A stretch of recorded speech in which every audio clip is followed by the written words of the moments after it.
রাগের মাথায় আপনি সন্তানকে বললেন তুই মর, ফেরেশতারা বলল আমিন।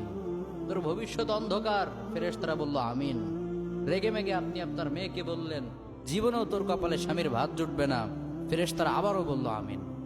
আচ্ছা, আপনি না সেই ব্যক্তি যে তার নিজের জীবনের চাইতেও সন্তানকে বেশি ভালোবাসেন? আপনি না সেই ব্যক্তি যে তার সন্তানের জন্য হাসতে হাসতে নিজের জীবনটাও দিয়ে দিতে পারেন? আপনি না সেই ব্যক্তি যে আল্লাহর কাছে নিজের চাইতেও সন্তানের জন্য বেশি দোয়া করে? তাহলে কি করে নিজের হাতে নিজের সন্তানের এত বড় ক্ষতি করতে পারলেন? Doesn't make any sense.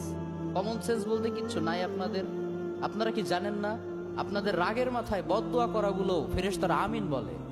দাওয়াতুল Walid আলা ওয়ালাদি, বাবা মা তার সন্তানের জন্য যেই দোয়া করে সেটা ভালো হোক কিংবা বদদোয়া হোক, আল্লাহ সেটাই কবুল করে নেয়। এজন্য খবরদার, নেভার কার্স ইউর চিলড্রেন। রাগের মাথায় কখনো সন্তানকে অভিশাপ করবেন না। খুব বেশি রাগ উঠে গেলে তার জন্য উল্টা ভালো দোয়া করেন। কাবা শরীফের একজন ইমাম আছে, ইমাম আল কালবানি। তার মায়ের যখন প্রচন্ড পরিমাণে রাগ উঠে যেত, সে তার ছোট্ট সন্তানের জন্য দোয়া করে